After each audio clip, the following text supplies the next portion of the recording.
Subcommittee on Oversight and Investigations hearing will now come to order. Today, the Subcommittee on Oversight and Investigations is holding a hearing entitled In the Dark, Lack of Transparency in the Live Event Ticketing Industry. The purpose of today's hearing is to examine policies and practices in the live event ticketing industry. The Chair will now recognize herself for purposes of an opening statement. Today's hearing will examine the lack of transparency in the live event ticketing industry, an industry that's rife with practices that are harmful to consumers. While many of us may remember standing in line at the box office to purchase tickets to a concert or sporting event, or even buying tickets outside of an arena from a scalper, most ticket sales to live events now take place online through apps or ticketing websites. In 2017 alone, online ticketing represented a $9 billion market in the United States. Unfortunately, the industry's online financial success has often been at the expense of the consumer. While it is certainly easier to buy tickets to live events today, online ticketing sales have led to anti-consumer practices across the industry. These practices have been well documented by both state and federal authorities. In 2016, for example, the New York Attorney General investigated the live event ticketing marketplace and found that, quote, ticketing is a fixed game. More recently, the Government Accountability Office found a number of concerning consumer protection issues in the industry, including difficulty buying tickets at face value, a lack of transparency around ticket fees, and misleading marketing practices. In response to consumer concerns, in June 2019, the Federal Trade Commission held a workshop designed to discuss problematic practices in the ticketing industry.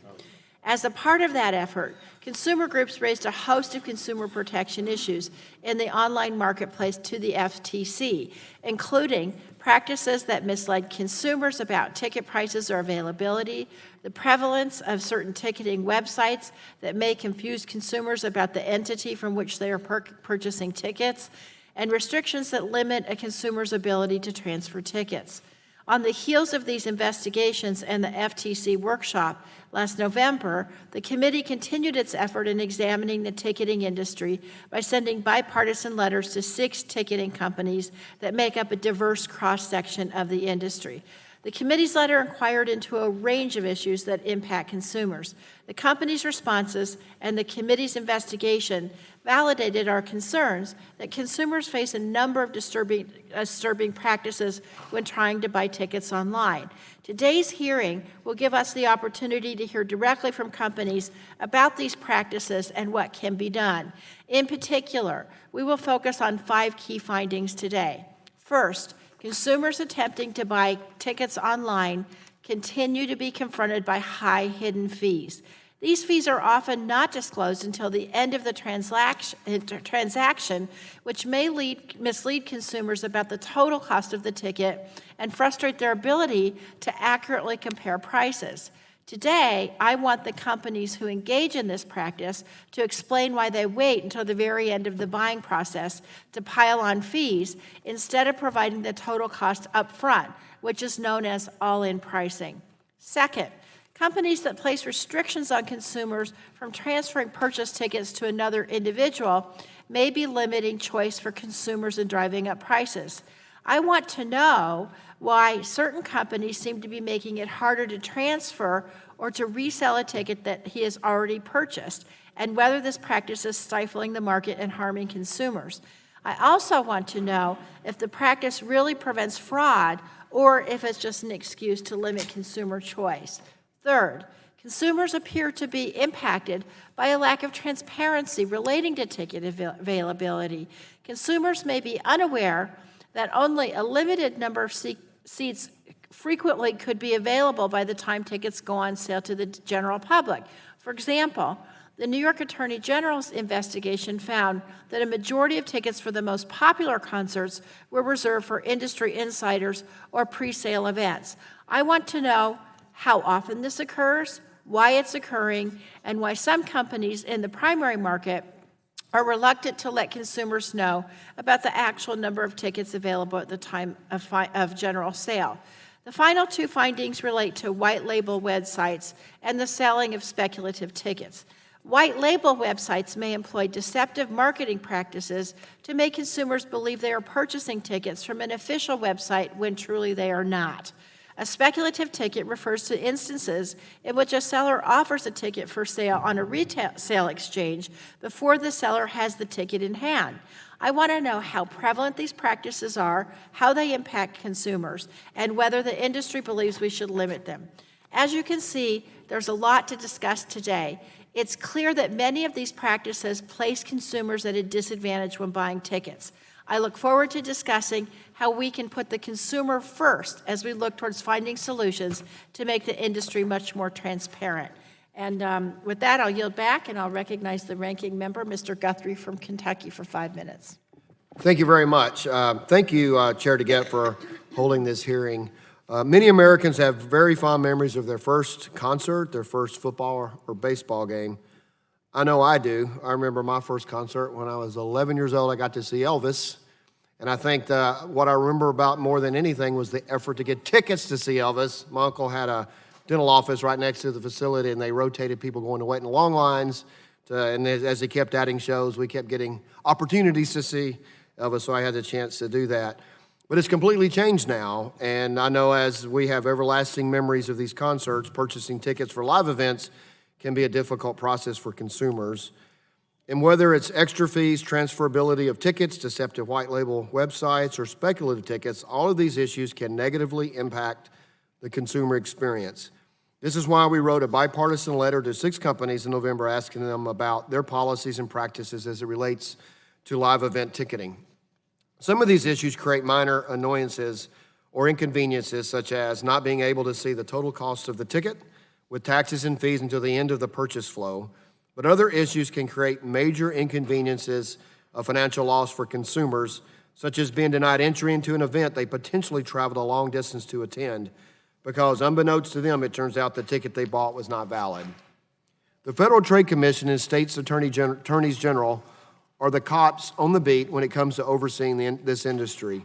For example, the FTC Act prohibits unfair and deceptive acts or practices in affecting commerce, and the FTC can enforce the act for issues related to event ticketing and ticketing companies. And state attorneys general have tools to go after bad actors under their state consumer protection laws. If bad actors, some of which we see exploiting the secondary market, seek to deceive or mislead consumers, the FTC and state attorneys general can and should hold them accountable. In addition, the Better Online Ticket Sales Act of 2016, we call the BOTS Act, which became law in December of 2016, addresses ticketing issues by prohibiting the circumvention of a security measure, access control system, or other technological control measure used by online ticket issuers. Live events are not just for concerts. They encompass other forms of entertainment, such as theater and sporting events. Some of the issues we plan to discuss today do not equally apply to all events, and I think it is an important distinction to make throughout today's discussion where applicable. For example, with respect to ticket availability, a venue that a team plays at, such as a stadium or arena, has a static number of tickets. In other words, you know how many seats that stadium holds, and therefore how many tickets are available for any given event. Conversely, with concerts, the stage and sound system configuration vary by artist and event type, impacting the number of seats that cannot be used because they are behind or the side of the stage. As a result, the number of tickets for that type of events vary. In addition, at today's hearing, we expect to discuss white label websites, which are sales websites built by one company that allows affiliates to use the software to build their own uniquely branded websites. While white label websites are not inherently bad, there are deceptive white label websites that often appear as paid results of internet searches for venues and events and contain a URL and/or language and images on the website that are designed in a way that might mislead consumers to think they are purchasing tickets directly from a venue or an artist. We think that it is an important distinction to make as well as we move forward in today's discussion. Today's hearing serves as an important opportunity for us to examine and to dive into some of those concerns and issues that consumers face, while making the important distinctions between event types and legitimate versus nefarious practices, and to discuss ways to better inform and protect the consumer. Bottom line, consumers should be able to clearly know what they are buying, who they're buying it from, and what is included in the price of the ticket. Ensure that what they purchase is legitimate and will be delivered to them in time for the event and is valid and will be honored at the venue. I thank our witnesses for being here today and being part of this important discussion, and I yield back. I thank the gentleman. Chair now recognizes the chairman of the full committee, Mr. Pallone, for 5 minutes. Thank you, Chairwoman DeGette. Today's hearing will bring some much-needed transparency to the live event ticketing industry. Every day, millions of Americans shop on the internet for tickets for live events like sporting events and concerts. In some ways, the internet has made this experience more convenient, but it also has led to consumers being ripped off as they try to navigate a ticketing industry that for too long has operated in the dark. Consumers now face a myriad of harmful practices that can lead to them paying more for tickets or paying for tickets that are prohibited. They're prohibited from reselling or transferring if they're unable to attend the event. In some instances, consumers are not even receiving the ticket as promised after they purchased it.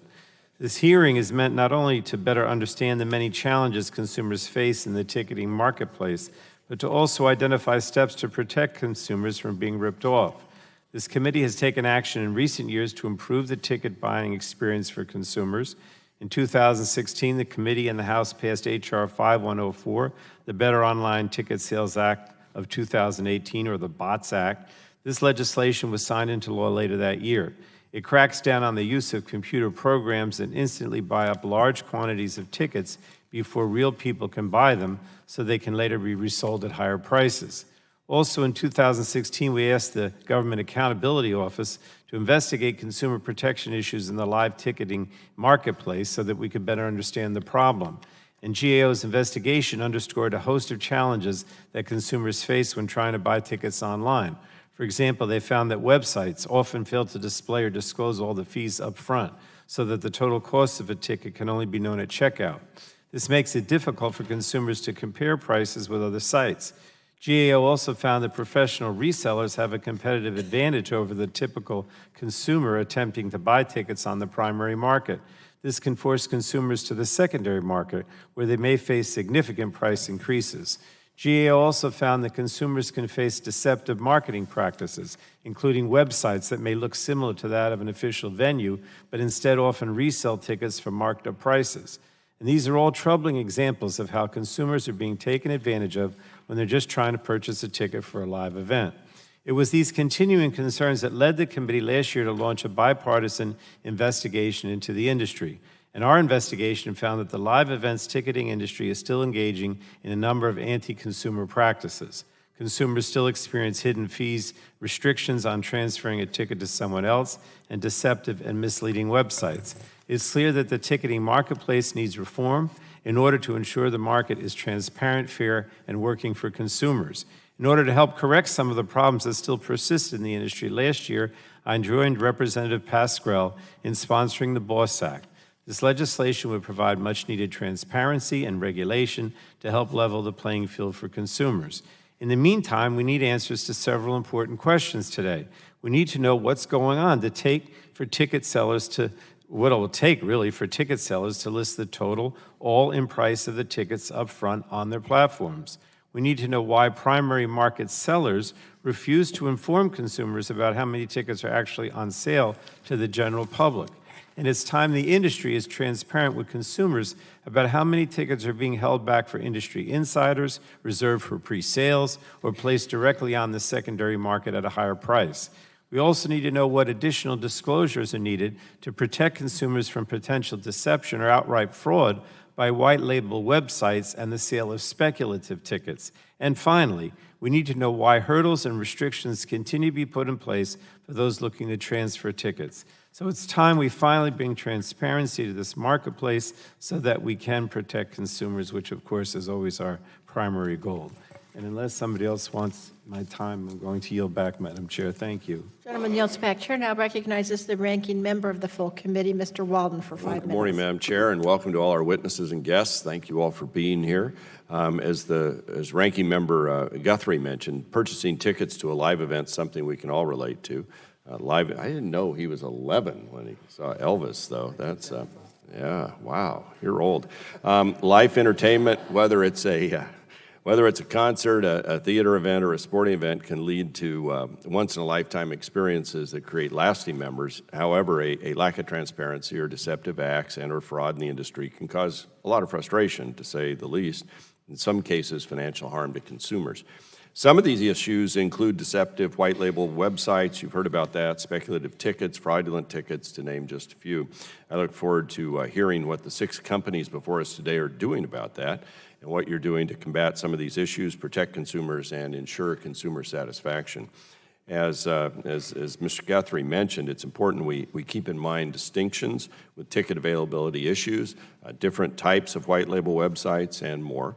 But it's equally important that we balance consumer protection with potentially unintended consequences, to the industry that will ultimately negatively impact consumers as we explore potential solutions to some of these issues. For example, a 2018 U.S. Government Accountability Office report that was requested by, as you heard, the bipartisan leaders of the committee on event ticket sales and market characteristics and consumer protection issues noted that there are advantages and disadvantages to certain practices, and in some cases it's unclear whether new requirements would introduce new compliance challenges for the ticketing industry, such as requiring companies to disclose proprietary information.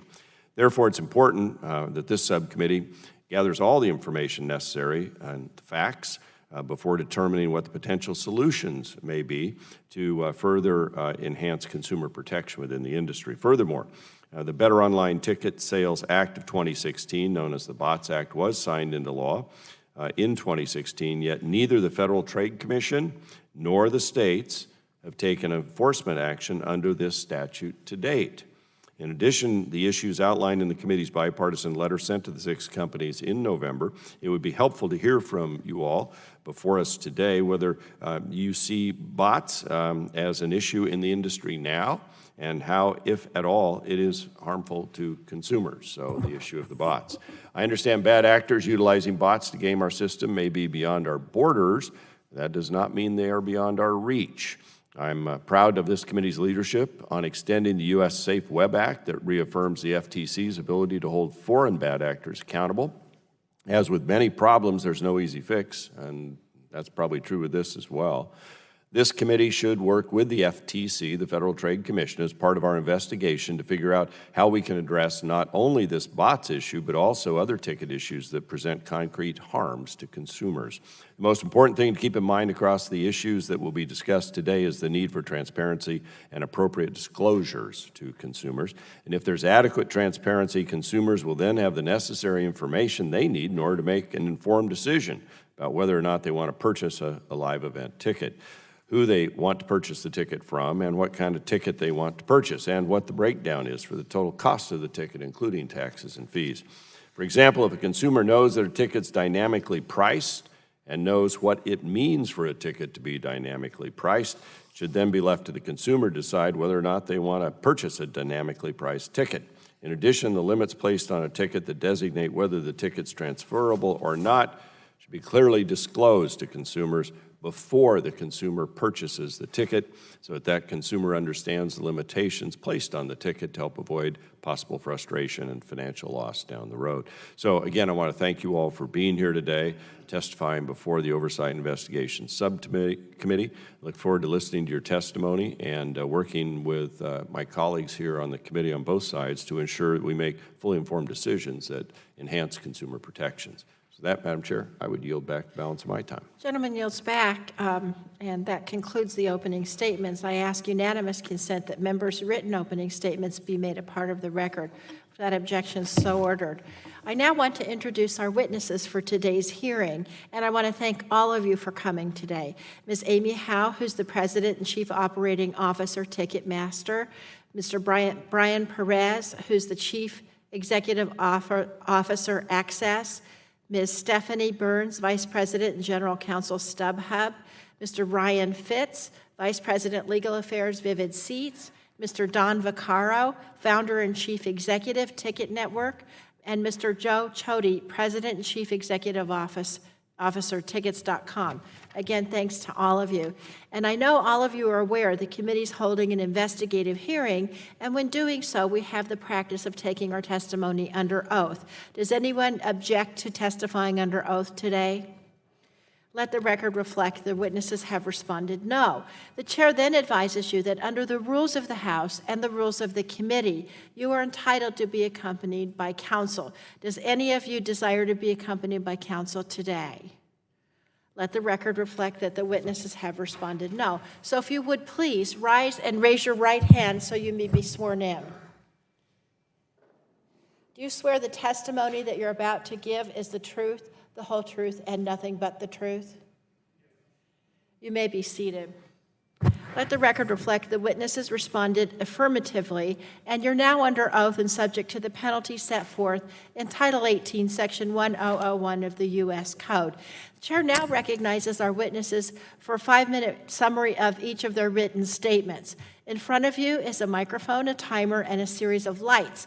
The timer will count down your time, and the red light will turn on when your 5 minutes has expired. So now I'd first like to recognize you, Ms. Howe, for 5 minutes for your opening statement. Good morning. Chairman Pallone, Ranking Member Walden, Chair DeGette, Ranking Member Guthrie, and members of the subcommittee. Thank you for the opportunity to appear before you today.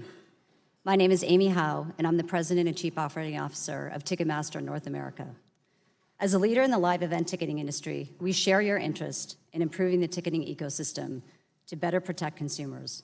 Before addressing the specifics of these important issues, I'd like to offer some important context. The live entertainment industry is like no other. It's all about once-in-a-lifetime experiences to draw the most passionate fans. Excuse me, Ms. Howe, if you can just move that microphone a little closer. We've been having Is that better? problems with them dropping off. That's better. Thank you. Thank you. To draw the most passionate fans on earth to unforgettable moments in time. As we like to say, live only happens once. Sounds simple, but it helps remind our team that for each fan we serve, we have only one chance to get it right.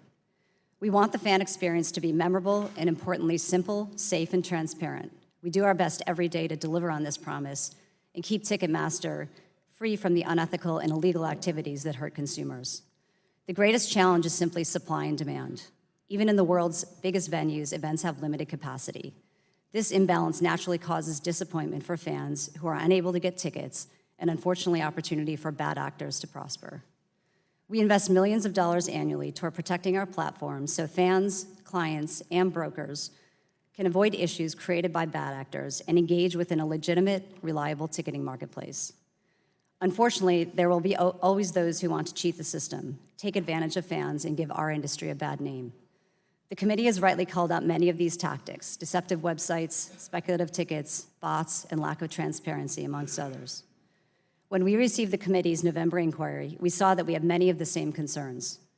As we've shared with the committee, Ticketmaster bans speculative ticketing on our platform, we report deceptive websites, we combat bots, and we support all-in pricing. Let me quickly touch on each of these. A leading obstacle to fans' ability to access tickets fairly is the proliferation of sophisticated consumer automation, or bots, which access thousands of tickets to resell them to fans at staggering prices. 40% of activity on ticketing sites today is automated, with nearly 70% of that traffic here in the U.S. alone. Since 2018, Ticketmaster has blocked over 30 billion bot purchase attempts. We do this because we fundamentally believe tickets should go to fans at the price determined by the artist. We have also developed innovative technologies like Verified Fan and SmartQ to weed out bots and bad actors, and we supported the 2016 Bots Act, which made bots illegal. Despite the massive investments we've made to help fans get fair access to tickets, we know this alone will not solve the problem, which is why we strongly support bolstering the Bots Act with more rigorous enforcement. Second, speculative ticketing, which is when professional sellers offer tickets they don't have and may never have, is commonplace. Earlier this month, the Rolling Stones announced their tour dates, and within minutes, before the band had even released those tickets to the general public, hundreds of spec tickets were available on other resale marketplaces, some upwards of $3,000 or 7 times face value. Ticketmaster's resale policy prohibits spec tickets. We actively remove them from our site, and we support mandated disclosures or banning the practice altogether. Next, if you Google Rolling Stone tickets, you'll likely find official-looking ticket sites which are deceptive and misleading. These sites are actually fronts for resellers trying to trick fans into believing they're buying primary tickets when in fact what is being offered are inflated resale tickets. Ticketmaster bans and reports deceptive URLs, and to ensure transparency on our marketplace, if we aren't the primary ticketer, we link to the official box office, a best practice we feel should be adopted industry-wide. Last, what consumers may not know is that every ticket we sell is owned by the event organizer, an artist, team, or venue, and not by Ticketmaster. Event organizers determine pricing, fee structure, and on-sale strategy. Then we support and implement those decisions. What everyone does know is that their total ticket price is the face plus fees.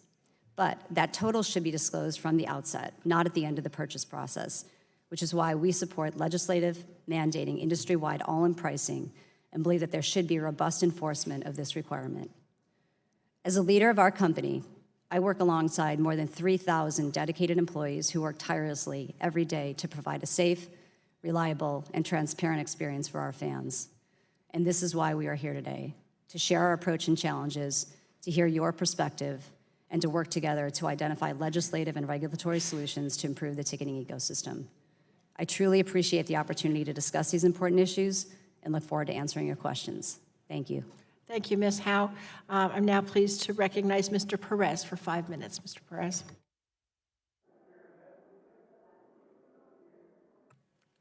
Good morning, thank you. Chair DeGette, Chairman Pallone, Ranking Members Guthrie and Walden, and other distinguished members. My name is Brian Perez, and I'm the CEO of Access, a wholly owned subsidiary of Anschutz Entertainment Group, a leading sports and live entertainment company. AEG is a privately held company that operates domestically and internationally across a number of segments within the live entertainment and sports industry, including AEG Real Estate, AEG Sports, AEG Presents, and Access Ticketing. Access Ticketing provides primary and resale ticketing technology and services as the official authorized agent of various sports teams, venues, and live event promoters. I've been in the live entertainment business for over 20 years, having previously held positions at the NBA, Live Nation, the NHL's Dallas Stars, and Madison Square Garden. I'd like to thank you for inviting me to testify at today's hearing examining policies and practices in the live event ticketing industry. Our industry is one of world-class experiences and memories of a lifetime, and I appreciate the opportunity to provide our perspective on a business that impacts so many of your constituents. We are fortunate to work in this business, to be able to play some small part in these magical moments, and we fight every day to help our clients create a better fan experience because we are fans too. And I applaud the initiative of this hearing, as I believe our shared goal is to get tickets into the hands of real fans at fair prices in a seamless, secure, and clear purchase experience. Unfortunately, many of these events are limited in capacity and face excess demand. And even though artists often try to set a fair price that is available to fans from all walks of life, they are frustrated in their efforts by bad actors, chasing profits, often using illegal practices to purchase tickets before the honest fan has a chance. When paired with two of the most insidious practices to arise in our industry recently, speculative tickets and deceptive websites, it's no wonder that the consumer is left feeling disillusioned and out of luck. I'm thankful for the opportunity today to discuss how we are using technology and business practices to combat these bad actors. I also believe that thoughtful legislation with aggressive enforcement can have a positive impact on curbing these practices. Thoughtful legislation and aggressive enforcement can also help level the playing field between primary and resale marketplaces, ensuring that we are all playing by the same rules so that fans are more easily able to understand their options and the prices they are paying. We support all-in pricing at the outset of the purchase transaction as long as it is applied equally and uniformly to all ticket sellers and marketplaces.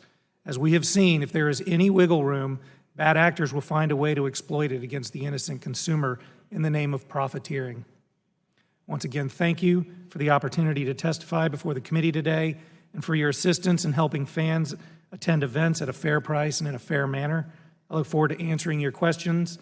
And as the committee grapples with legislative solutions, AEG looks forward to being engaged in that process with you. Thank you. Thank the gentleman. Chair now recognizes Ms. Burns for 5 minutes for an opening statement. Good morning. Chair DeGette, Chairman Pallone, Ranking Member Guthrie, and members of the subcommittee. Thank you for the opportunity to participate in this important hearing. StubHub shares the subcommittee's commitment to consumer protection and applauds your effort to look at the industry holistically on behalf of fans. StubHub was founded in 2000 and revolutionized secondary ticket sales by providing fans a safe, transparent, and trusted marketplace to buy and sell tickets online. StubHub has more than 130 partnerships with major sports leagues, universities, teams, venues, and artists around the world. Every transaction on StubHub is protected by our industry-leading Fan Protect guarantee.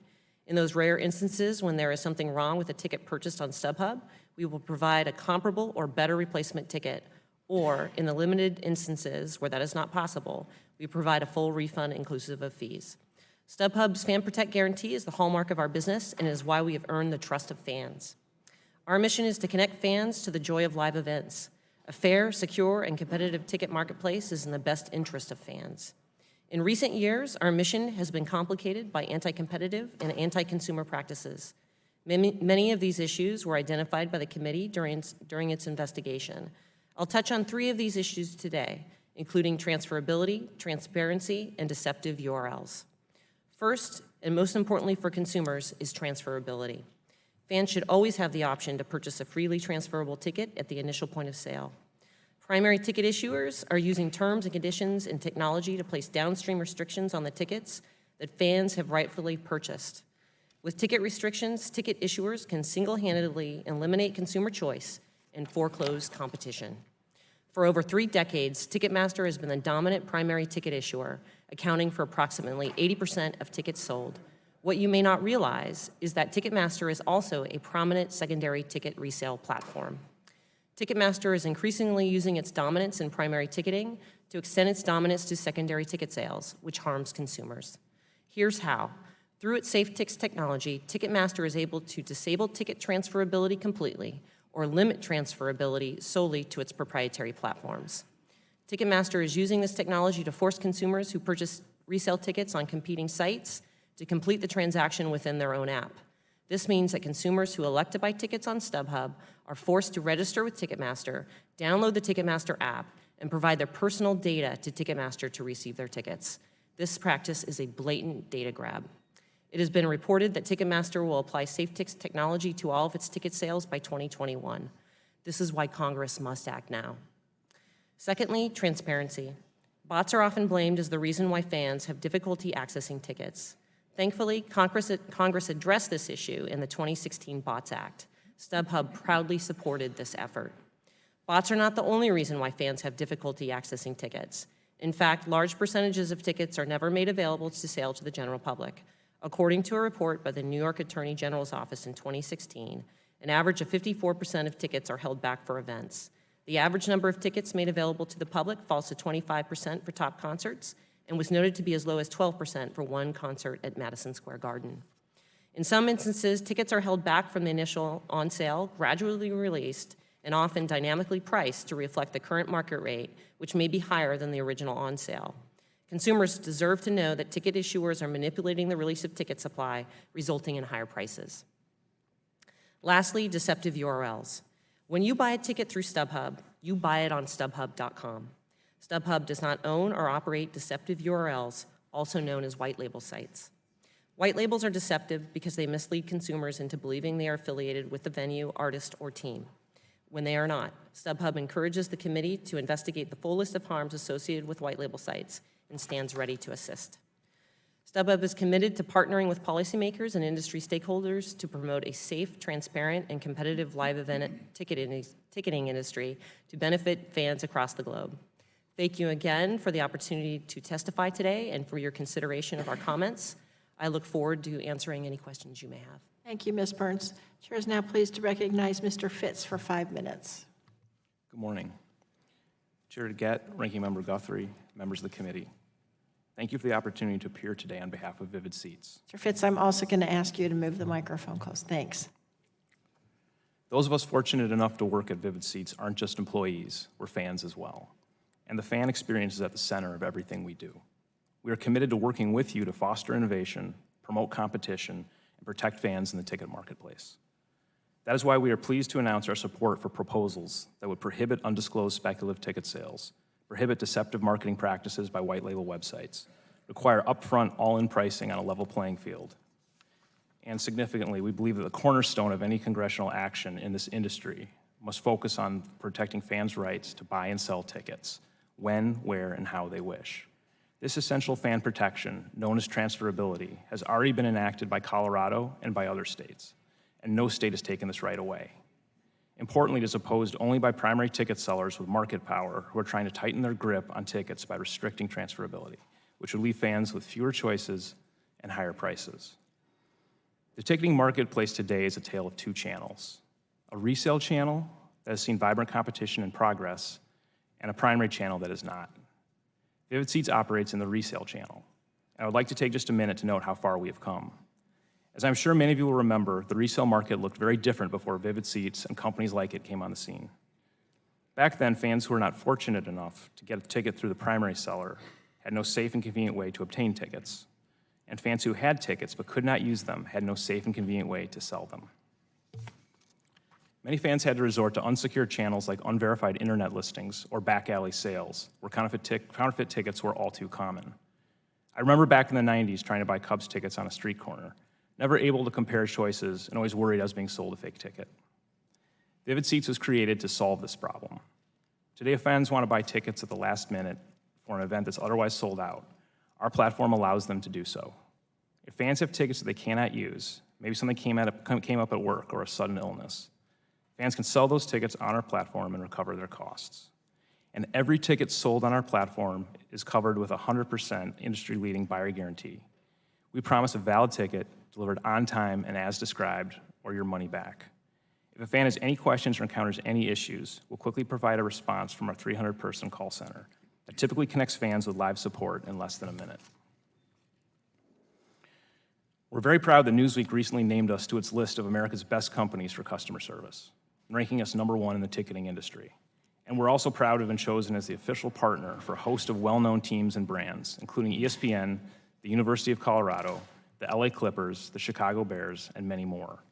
Today, Vivid Seats competes vigorously in a vibrant secondary ticket channel, which includes many of the companies represented on the panel with me today. And let me be clear, we love competition. It challenges us all to innovate and to strive to provide fans the best value. At Vivid Seats, we think of new ways to rise to this challenge every single day. The scene is different in the primary channel, where only one company wields extensive control. That kind of market power can be abused in ways that hurt fans. Fans who try to purchase tickets from the primary seller often find that sales are limited to a short on-sale period, with limited seating options typically held weeks or months in advance of the event. Fans are hurt when the primary seller restricts the transferability of tickets. As is the case with most property, a ticket belongs to the fan who holds it. They should be able to transfer that ticket on the platform of their choice. By restricting transferability, primary sellers exert even more control over the marketplace, essentially mandating that tickets become available from one source and one source only. Understanding the threat that transferability restrictions pose for consumers, states including Colorado, Connecticut, Illinois, New York, Virginia, and Utah have enacted pro-consumer laws guaranteeing fans the right to resell tickets. We urge Congress to do the same. I appreciate the opportunity to participate in this hearing, and Vivid Seats looks forward to working with Congress to create the best experiences possible for fans. Thank you. Thank you, Mr. Fitz. Chair now recognizes Mr. Vaccaro for 5 minutes. Good morning, Chairman DeGette, Ranking Member Guthrie, and distinguished members of the subcommittee. My name is Don Vaccaro, and I am the Chief Executive Officer of Ticket Network. I thank you for inviting me today to share information about our company and the ticketing industry. Consumers deserve fair and equitable access to live entertainment events, but face increasing difficulty in finding them. In response to the committee's questions, we have outlined a number of issues that exist and proposed remedies to fix them. They can be summarized in 3 key needs: transferability, disclosure, and freedom. When tickets go on sale, there is nothing about the process that is clear for consumers. For starters, the supposed on-sale date for the general public is far from the first day tickets are available. Pre-sales for various groups are spread throughout the ticketing process. Often, huge portions of unpurchased tickets are hidden, creating the illusion of scarcity during both pre-sales and general on-sales. Consumers' fear of missing out are triggered when in really there are thousands of additional tickets waiting to be posted. These practices deceive consumers about ticket availability and keep prices high. These held-back tickets are dripped into the regular market down the road or sold directly through secondary websites. The lack of transparency in the sales process is the biggest factor contributing to price inflation in ticketing. Clear disclosure of ticket prices and fees are hard to come by, both on the primary and secondary market. Primary sellers often apply dynamic prices that move up during periods of high demand in tandem with false scarcity of inventory. This means that very few consumers have any hope of securing tickets at the published face value. Those prices are subject to enormous undisclosed fees that draw the overwhelming majority of consumer complaints, as evidenced by submissions to the FTC in advance of their hearing on tickets in June 2019, which, according to our sample, more than 85% of the consumer's main issue was hidden fees, extra charges, and deceptive price advertising. The next largest issue was floor pricing and transferability. Some websites impose floor prices and coordinate those with sellers. Those floors artificially inflate prices and harm consumers who bought tickets and can no longer attend. FTC Commissioner Slaughter gave clear direction to ticket sellers to disclose fees up front, or the FTC would intervene. We heeded her warning. Ticket Network has never allowed floor pricing and is leading the way in developing retail websites that don't trick consumers using high and hidden fees. 99% of our retail websites, we offer consumers the option to view all-in prices, including fees, before any personal identifiable information is consumed. We also have approximately 30% of our websites charge no service fees at all to the consumer, and it's baked in, giving consumers a true, transparent solution. We believe that this model is a model for the industry. We also believe that there's no necessity for legislation for folks in this industry to do the right thing. We can do it now.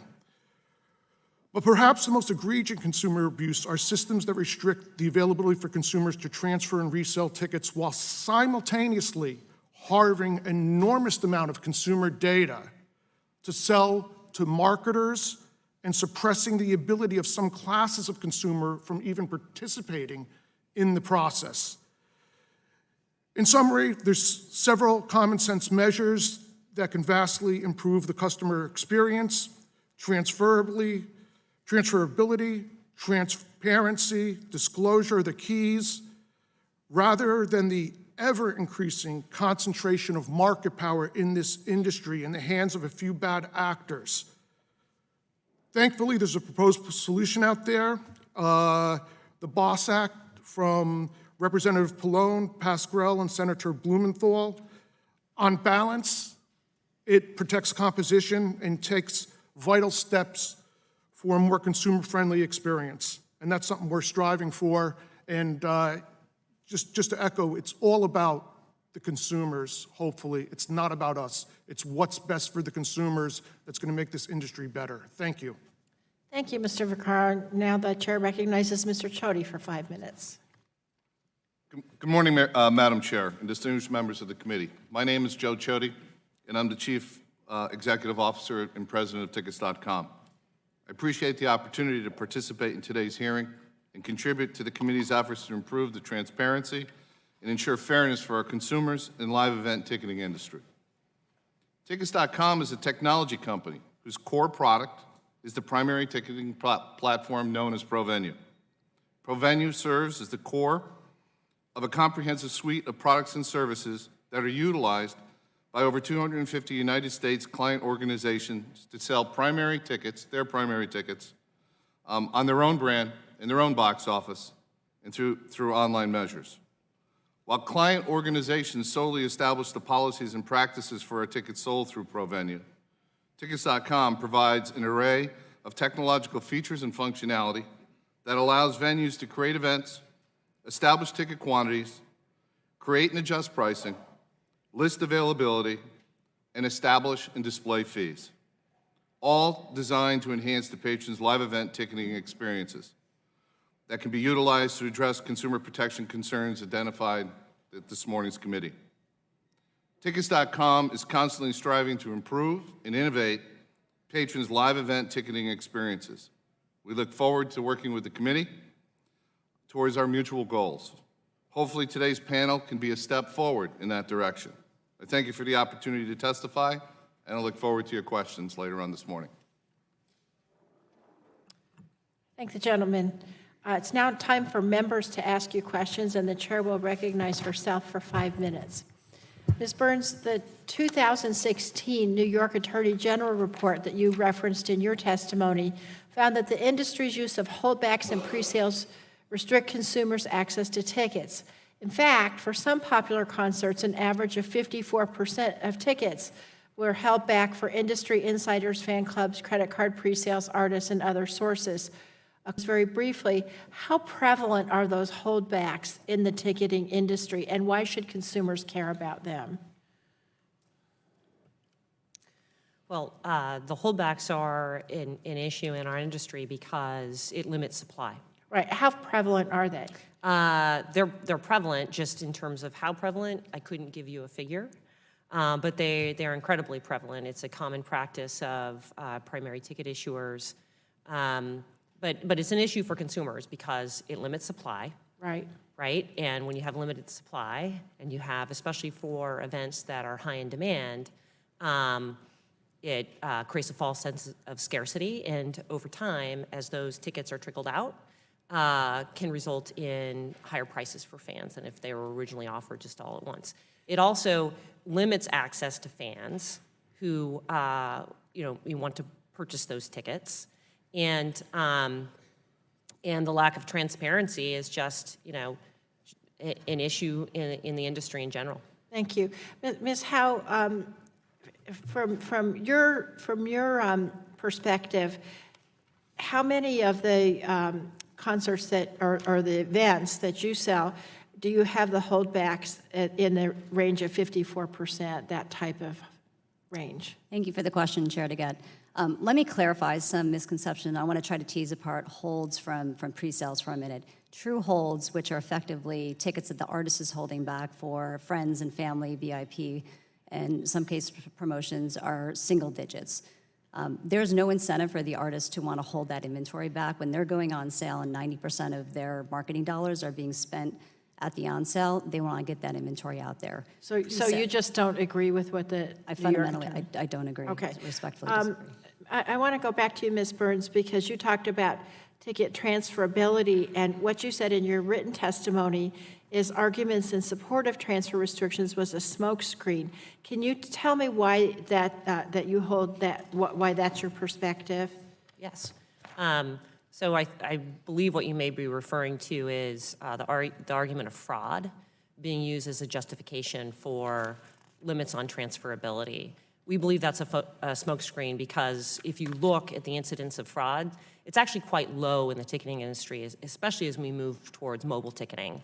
So it's really, the issue here is using technology really to hold consumers captive when they purchase a ticket, so that if they want to resell that ticket, they're forced to do so through the platform or the mobile system of the primary issuer. Thank you. And Ms. Howe, what's your perspective on that? If you believe that 5 million fraudulent tickets a year is low, we would disagree with that. The issue around transferability is, let me clarify, this is a very small percentage of events that use non-transferable tickets today. When it's used, it is used for a very consumer-friendly practice, which is to get tickets into the hands of real fans at below market prices. So Pearl Jam, most recently, many of you are familiar with, is using this, and what we're seeing, if you look at those states that allow artists to restrict transfer, Pearl Jam is selling a $98 ticket, $5 charitable fee, and there's virtually no inventory on the resale market. In those two states, New York and Colorado, where they've pulled that right away from the artists, you're seeing thousands of tickets on the secondary market for $7,000. Okay, thanks. I have just a few minutes left, and I have one more question for everybody. Do any of your businesses sell these white label tickets? No. Engage in this. Let the record reflect everybody has. Oh, Mr. Vaccaro? You got to turn your mic on. I apologize. We had multiple different definitions of what a white label site is. I can go into it with you, but basically, we allow consumers as well as other folks here to sell tickets on a website that's branded to them. Okay, would you agree that we need more disclosure of these sites so consumers know where they're buying their tickets? I would answer You that. just said you support this bill, the I process. supported the bill, and I think Yeah. we have enough, and I think the disclosures comply with what the FTC said. And out of Okay, the... I'm and out out of the- time. Thanks. Does everybody else agree? Does anybody disagree that we need more controls on these white label sites? No. Okay, everybody agrees. Mr. Guthrie, you're recognized for 5 minutes. Thank you very much. I appreciate the ranking member of the full committee thinking I'm too young to have seen Elvis, but I was 1975. So I have a question. So End of his career. yeah, it was 1975, a couple years before he passed, unfortunately. Can you briefly describe, each of you, and I only have a few minutes, so I want to make sure so briefly is the right word, the type of business model. I know you have primary market, secondary market, white label software, et cetera.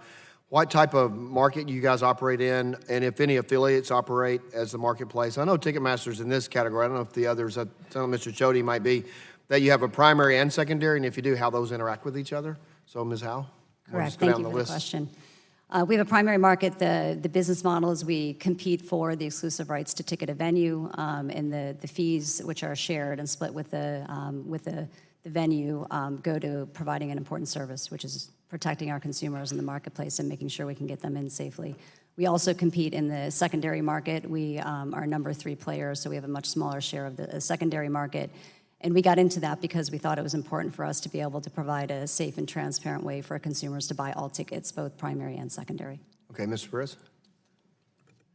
Similar to Ticketmaster, we operate in the primary segment where we're the authorized agent for the initial release of tickets for sports teams, venues, and event promoters. We also operate a resale platform that's integrated with the primary, so all tickets that are sold on our resale platform are ones that we've issued originally, so they're verified, canceled, and reissued directly to the purchaser. Okay, Ms. Burns?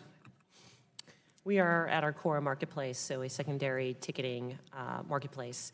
And we have relationships with where we're the official secondary partner for leagues, teams. We also have a primary business. It's a very small portion of our business.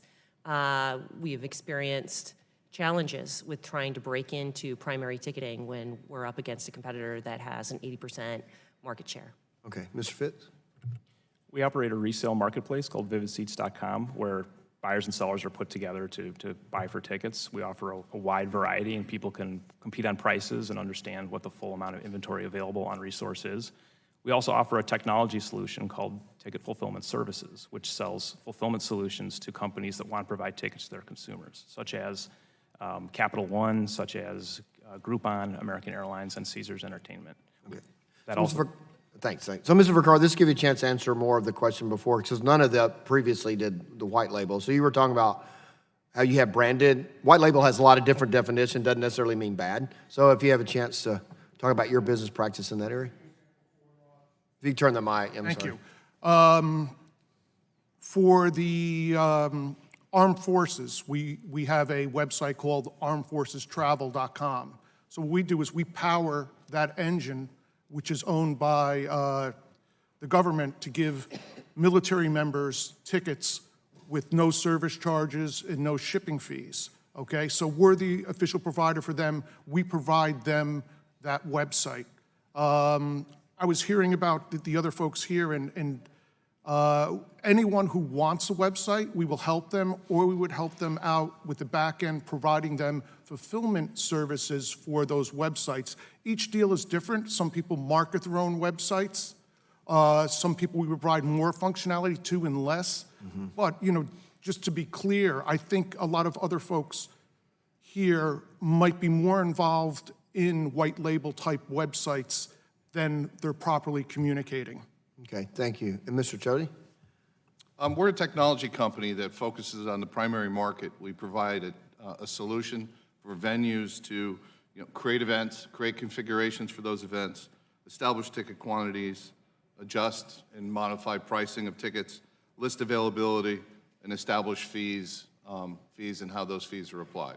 Okay, so I'll start with you and go backwards then. So, fees, so how do you establish, who determines the fees? How do you establish the fees, and what are the fees used for? So again, we're a technology platform, and we give the tools and the functionality to our venues to decide how and where and when they want to invoke certain pieces of functionality. Okay, so Mr. Vaccaro, how do y'all determine fees?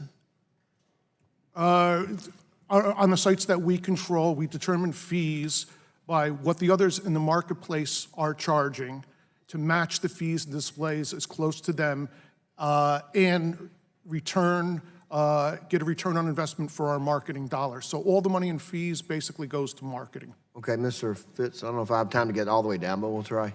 In resale, the cost has two components: the base price, which is set by the seller and not by us, and the fee, which we assess. And the fee is used to pay for the call center I described in my opening. How do you determine the fees? How do y'all determine? It's market competition, so it's subject to discipline by the market. If there's a lower price, we have to match it. Okay. I'm out of time, but Ms. Burns, if you and that, yeah, she'll let you finish if y'all be brief, each one of you. Okay. We are a marketplace, so sellers determine the prices of tickets. It's as Mr. Fitz explained, there's two components to pricing. There's the price of the ticket, and there's the fees that we charge. Because we're a marketplace, the sellers determine the price of the tickets. If your fee's too high, people are going to use your site. Is that kind of the market determines? Mr. Perez, kind of? Fees on our platform, both primary and resale, are set by the client, and they're usually determined by market analysis. Sal? Similar to Mr. Perez, fees are determined with the event organizer, and we share with us in those fees. Thank you. I appreciate the indulgence of the chair now. Chair now recognizes the chairman of the full committee, Mr. Pallone, for 5 minutes. Thank you, Madam Chair. I'm particularly concerned by the hidden fees that the ticketing industry charges American consumers at the very end of the purchase process. And we're all familiar with this. You search for a ticket online and one price is initially displayed, but when you go to check out, hefty fees are added and the final price is much higher than the original price shown. There was a 2016 report by the National Economic Council that stated, I quote, "At their worst, such fees can be fraudulent or deceptive. At a minimum, they make prices unclear, hinder effective consumer decision-making, and dull the competitive process." So let me start with Ms. Howe. In your written testimony, you stated, and I quote, "Consumers should be able to see the total cost of their tickets, including all fees, at the beginning of the purchase process, not only at the end." So let me ask you, Ms. Howe, how would providing the total ticket price at the beginning of the purchase process, as opposed to the end, benefit consumers? Thank you for your question, Chairman Pallone. We believe that providing full disclosure of not just the face value of the ticket, but the fees will help aid a consumer in making the right decision. So instead of getting so far down the purchase path, you should know up front what you're paying for and where those fees are going. And how would, you further stated that requiring all live event ticketing marketplaces to move to all-in pricing would, and I quote, "prevent price manipulation, provide transparency, and protect consumers." But is it Ticketmaster's position that it would support all-in pricing? Absolutely. We support it, but we believe it needs to be mandated and that all marketplaces need to comply. So if, as a dominant player in the industry, if you voluntarily implemented this, I mean, you don't see that as being effective? You think it has to be mandated by law? It's a good question. The reason we don't believe it's going to be effective is that it's confusing to consumers. Right now, you need consumers to understand apples to apples. And today, if you look at Ticketmaster and you go to another marketplace, that ticket may seem more expensive, but the other marketplaces are marking that down and putting fees as high as 40 to 50% on the back end. So they're making ill-informed decisions if you don't have apples to apples. Okay. Now let me ask Mr. Perez, I'd like to get your views on this issue of all-in pricing. In a briefing with the committee staff, I understand you told the committee that disclosure of a ticket's full price needs to occur as early in the purchase process as possible. So why is it important to provide the full ticket price to consumers up front, and would you support a bill to mandate it? Thank you for the question, Chairman Pallone. Because of the customer confusion between the primary and the resale market, they are price shopping for the same ticket inventory across multiple websites. And it's our belief that with legislation that requires all of us to show the fees all in up front, then people will be able to make informed decisions on the value and the cost of the ticket that they're purchasing. Okay. And then let me finally ask Ms. Burns, I understand that StubHub implemented all-in pricing from 2014 to 15, but ultimately moved away from that model. Why did StubHub move away from all-in pricing, and do you believe StubHub's experience would have been different if other players in the industry had followed your lead? Yeah, and I just want to make one clarification. Sure. We actually do show all-in pricing on our site today, and we allow it through search as well as ticket listing pages. Consumers have an optional view to search based on all-in pricing, so we leave it to the consumer, which we think is the right thing to do. But to answer your question, the reason why we moved away from it is because it was confusing for consumers when we were offering all-in pricing and other ticketers were not, because consumers just didn't understand that they were viewing prices that were inclusive of fees. They thought they were viewing prices that were exclusive of fees. So for all-in pricing to work, we believe there needs to be clear guidelines, clear requirements on what constitutes all-in pricing, as well as universal and consistent enforcement. Okay. Well, I think it's critically important that consumers have complete information about how much they're going to spend on tickets at the beginning, not at the end. I think all three of you agree.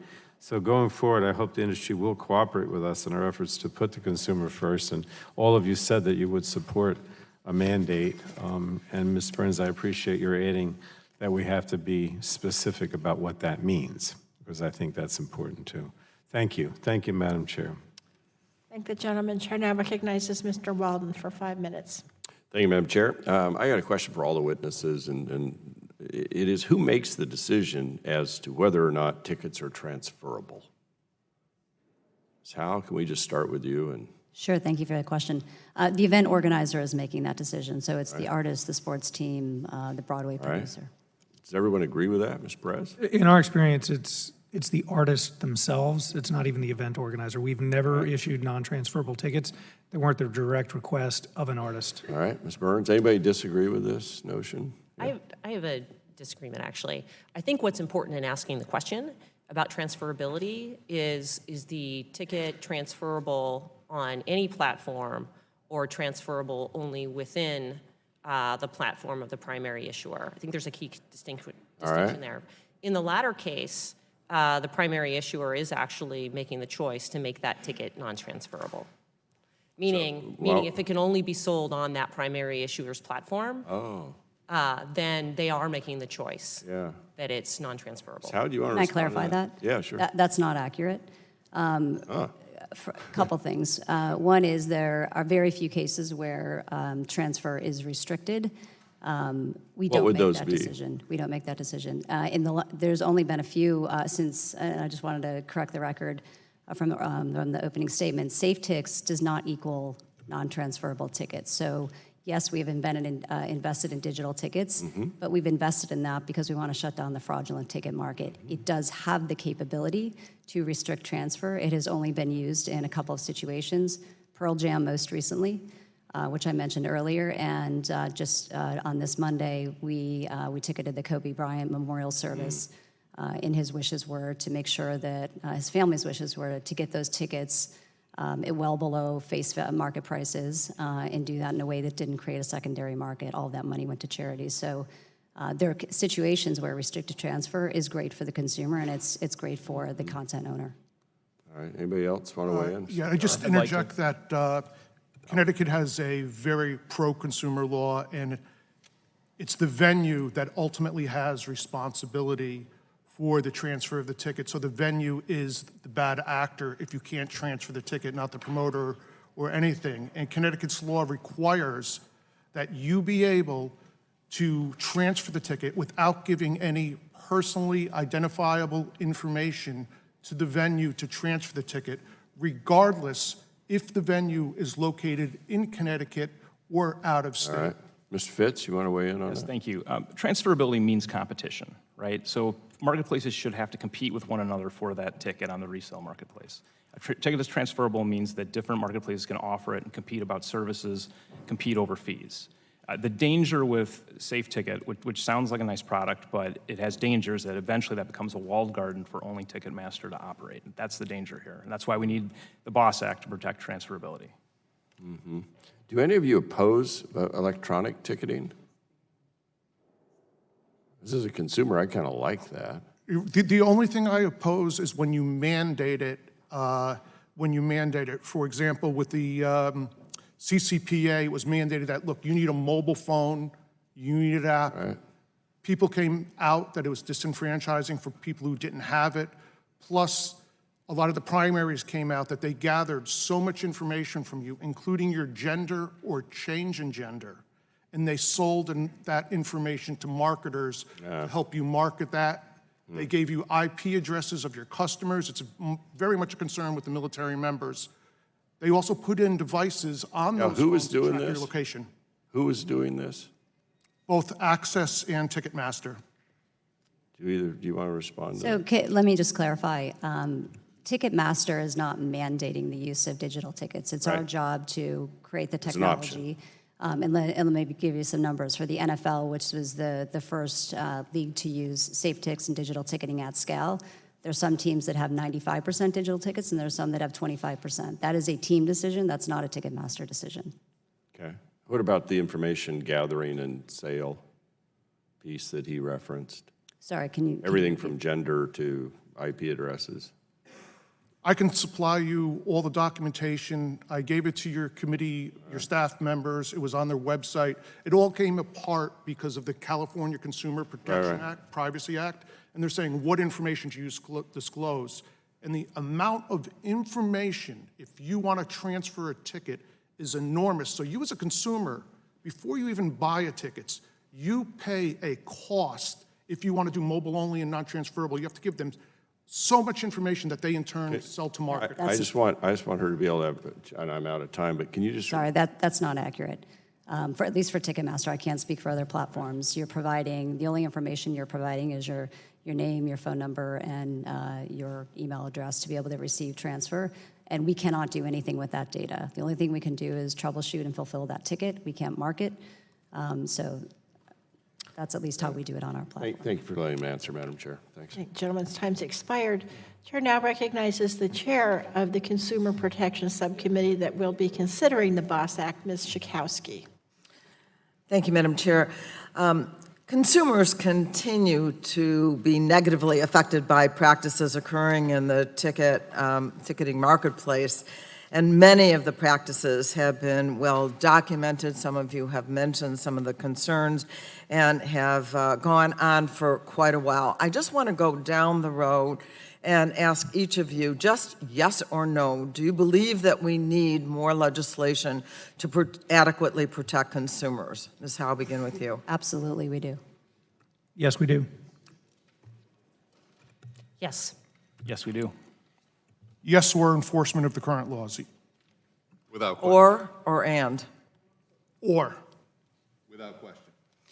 So I think there's pretty much agreement here that we need to do something, and the plan is that we will.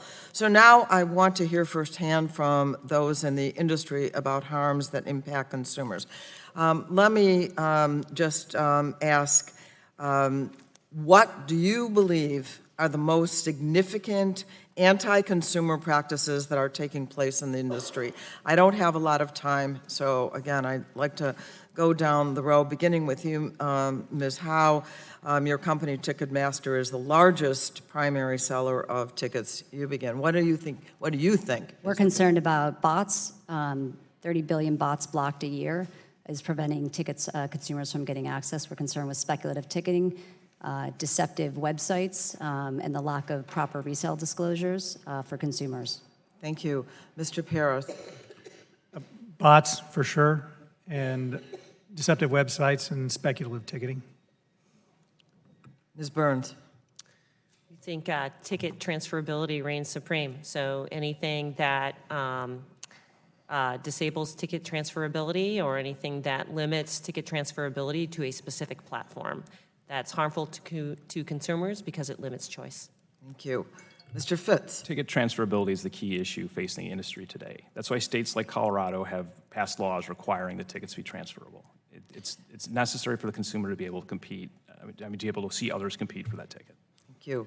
Mr. Vaccaro. Ticket transferability, data sharing, and floor pricing.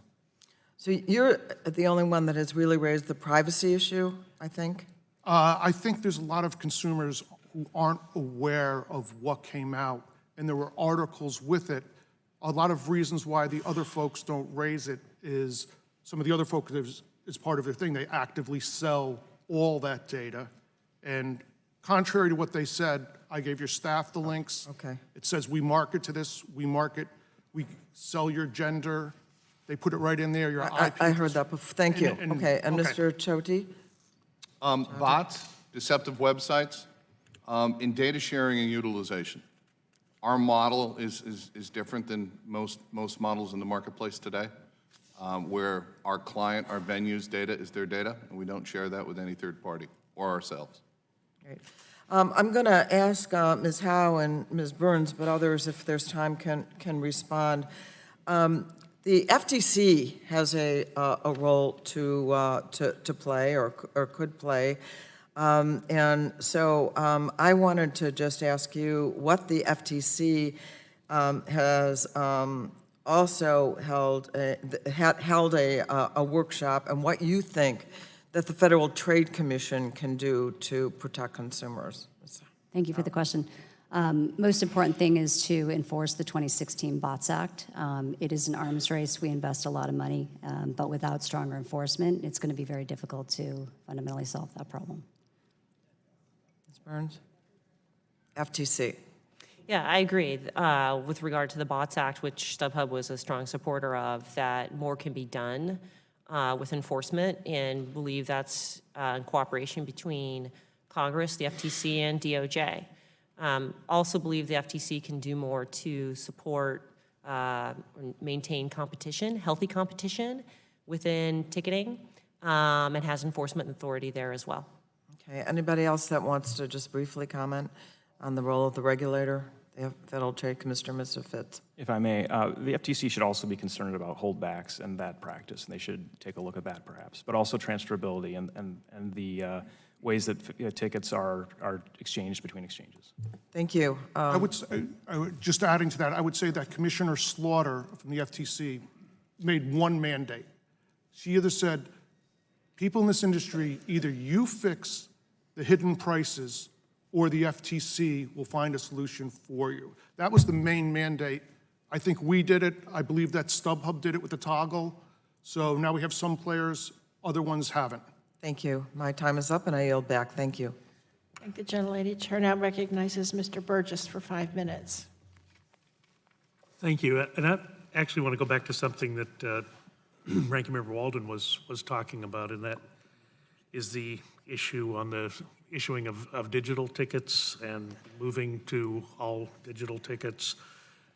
And then how does the non-digital individual interface with the ticket selling world? Mr. Fitz and Ms. Burns, maybe you can address that. Going to everyone has to buy their ticket on a smartphone.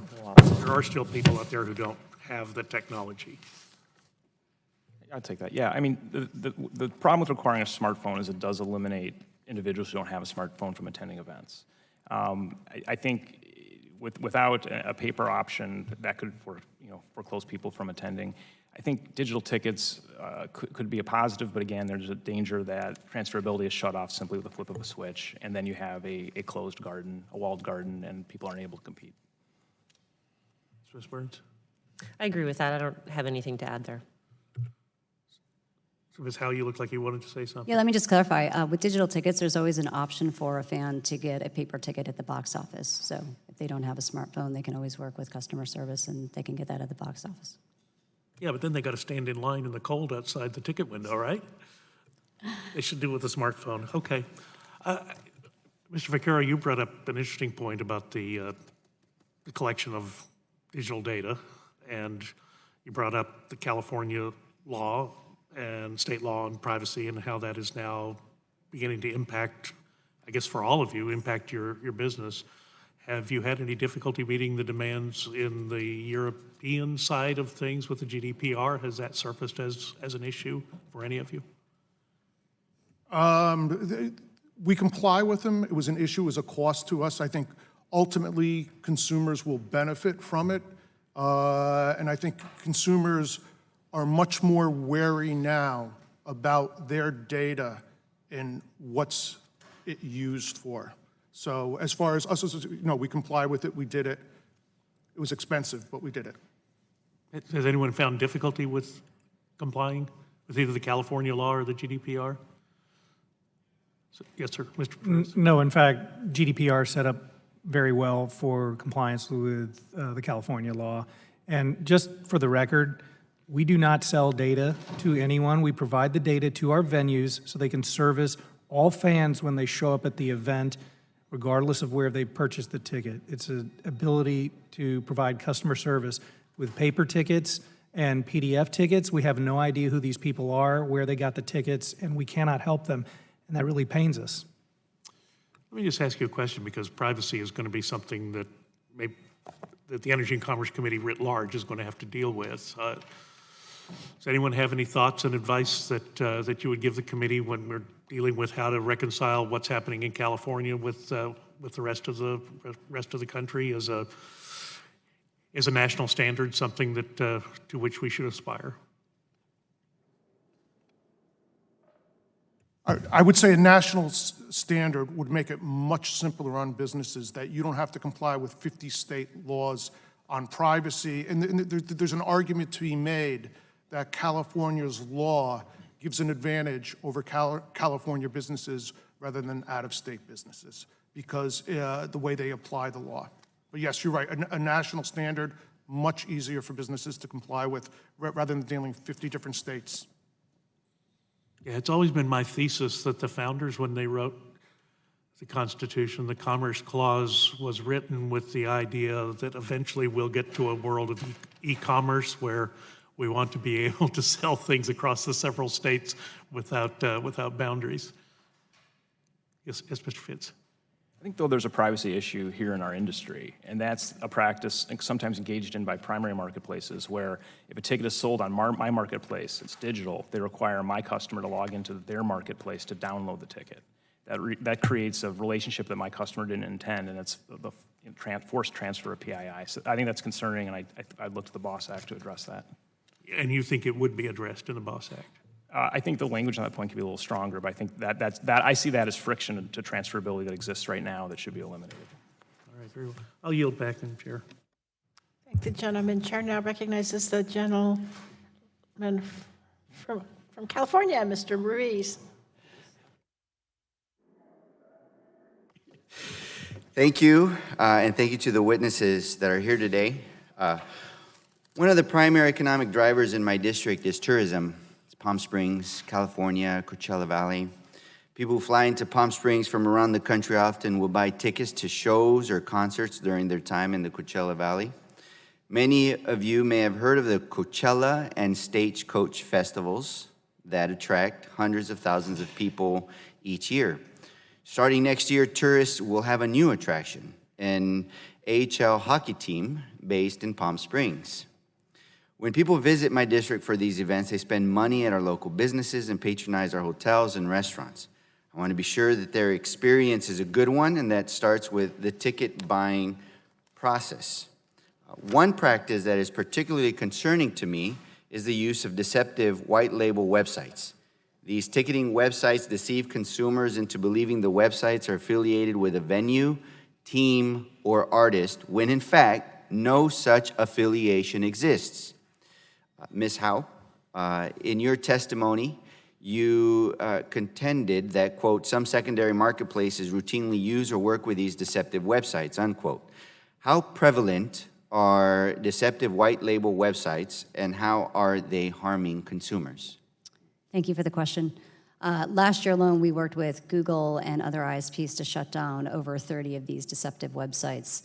And it's incredibly misleading. They're posing as official websites of the venue, the artist, the team, and you're pushing a consumer to a secondary site. Oftentimes it has... How prevalent are they? I don't know the exact number, but I do know... How would you say they harm consumers? They're resale sites. So when you're pushing a consumer thinks they're buying from an official box office, an official team site, and you're posing as, so they cost more. A resale site, it costs more, absolutely. Okay. Mr. Vaccaro, the FTC brought an action against your company in 2014, alleging that it licensed tools and services to clients who created websites that misrepresented affiliations with certain venues. For example, the FTC alleged that a ticket network client created a web page that appeared to be affiliated with Radio City Music Hall. According to the FTC's complaint, the client advertised the site as the, quote, official ticket source online, unquote, for Radio City Music Hall tickets, even though the website had no affiliation with the venue. Mr. Vaccaro, your written testimony noted that Ticket Network entered into a consent decree with the FTC that contains, quote, clear and concise rules, unquote, on how to operate white label websites that are not deceptive. Mr. Vaccaro, what are you doing to ensure that Ticket Network's clients do not create websites that misrepresent an affiliation with a venue? Thank you. That's great. The first thing we do is the FTC laid out some pretty clear and concise rules to follow. Don't use the word official. How are you implementing those recommendations? We told any websites who buy that from us not to do it. Do you follow up and check with them? We follow up as much as we can, but we also have affiliates. As much as you can. What does that mean? You don't, or you do? We do follow up. I don't know the exact answer of the procedure of how we follow up or how we review each of them, but I can get back to you on that. I think that'll be important because that's what this whole topic is about. Mr. Fitz, I understand that your company also licenses tools and services to third-party ticketing websites. In your testimony, you described how Vivid Seats screens potential licenses and requires them to comply with the FTC's consent decree with Ticket Network. Mr. Fitz, given these precautions, are you certain that your licensees are not engaged in deceptive white label practices? You got to turn it on. We agree that false impressions left with consumers about affiliation that does not exist. So how certain so you're pretty certain that your licensees are not engaged in these deceptive white label practices? Exactly. Our licensees do not deceive anybody. Ms. Burns, do you believe the FTC is sufficiently deterring companies from engaging in deceptive white label practices, or do you think more needs to be done? I think the FTC has done a good job of working with industry to crack down on white label sites. However, I think more can be done. Like what? Consistent policing, working with industry to identify them, Right. and taking swift action. Great. Mr. Chody, same question. Do you believe the FTC is sufficiently deterring companies from engaging in deceptive white label practices, or do you think more needs to be done?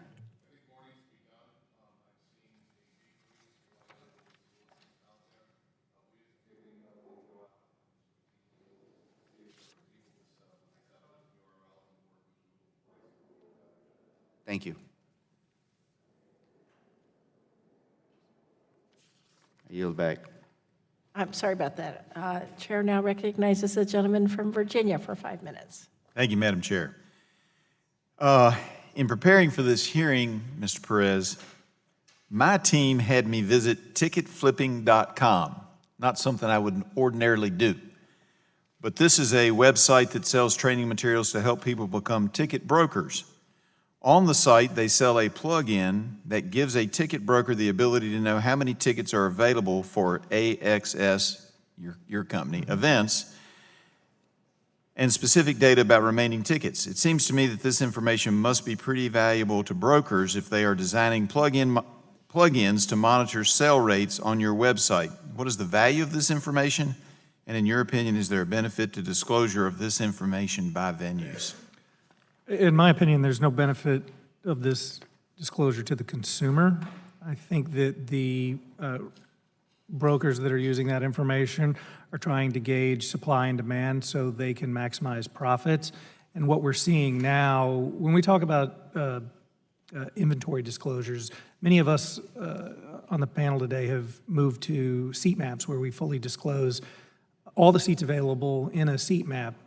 Almost instantly, we saw when we did that, people scraping every single listing in our site, recreating a site that does not own any of those tickets at a higher price, and when they closed that transaction at a higher price, would come to our website and purchase the actual ticket. In our minds, that's complete and total deception and fraud. And so we're concerned that providing the bad actor and broker community a roadmap with how to maximize profits is going to harm consumers. Well, what if you don't give them the actual seats, but you just tell them how many is available? In other words, we still have 3,842 seats left. Does that because so as a we've seen consumer, I another- would like to see that information too, because if I'm trying to decide whether I want to buy now or wait till later, I'm not sure I can attend. That would help me decide whether I'm buying today or buying next week. Yeah, correct. The other thing that we've seen is as inventory gets low, there are a number of entities out there that overnight come in and scoop up all the tickets. So you'd be selling 10, 20 tickets a day, and then in one night, you'd sell 200 tickets, the show would be sold out. One entity would try and control those tickets and now artificially raise the resale market. So again, we have the same concern in that particular situation. I think what is probably easier to accomplish and more palatable for everybody is the total number of tickets at the outset. And that we talked about it earlier for sports teams. We know how many seats are in the venue. For concerts, we know roughly how many seats are going to be available, subject to production realities. Do you all have the capability to monitor when somebody is selling the tickets for an upscale? And I think, Ms. Howe, you mentioned earlier some price that was going on in Colorado. Can you all monitor what the increase in the price is over what it was on the face value of the ticket? You can go ahead, either one of you. But we try. There's so many websites out there that it's almost impossible to monitor every single one of them. All right. That's right. All right. Now, Ms. Howe, in ticketing, it seems consumer complaints hit a peak when they are unable to access tickets. How often, I think it would help the committee, how often do you have sellout events? How often does the demand exceed the supply? Thank you for the question. So if you look at last year, there were about 60,000 music events. Only 30% of those sold out. And if you look at the number that sold out within the first 24 hours, it was about 2.5%. So there's very, very high demand events, but it's a relatively small percentage of the events. And can you explain to us what technologies your company's using to try to develop to reduce the presence of bots when you're selling tickets to these events that are expected to be high demand events? Absolutely. As I mentioned in my opening remarks, we're blocking 3 billion bots a month, and this year we expect to block close to 30 billion. We are doing a number of things. We're leveraging state-of-the-art technology to block bots on the perimeter of our marketplace, but we're also investing in smart, innovative products that are letting fans get to the front of the line in front of both bots and professional brokers, so we're giving them fair access. In those events, if people are willing to pay a higher price, why not have the face value be higher as well in the first place? And wouldn't that benefit the artist more? It's a great question, and we have a terrific product that we've launched a few years ago. It's a platinum product, which effectively allows the artist to do exactly that. So for those best seats in the house, if the artist wants to recapture that value instead of it going to a middleman, they're able to do that effectively. All right, I appreciate it, and I yield back. Thank you, Madam Chair. Thank you. Chair now recognizes the gentlelady from New Hampshire for 5 minutes. Thank you very much, Madam Chair, and I appreciate all of you being here for this hearing today. I want to get back to the transferability question. I was just poised to do it when my colleague reclaimed his time. But Mr. Fitz, proponents of placing restrictions on ticket transferability have argued that those restrictions help keep ticket prices low. But in your testimony, you argued that transferability restrictions, quote, would leave fans with fewer choices and higher prices.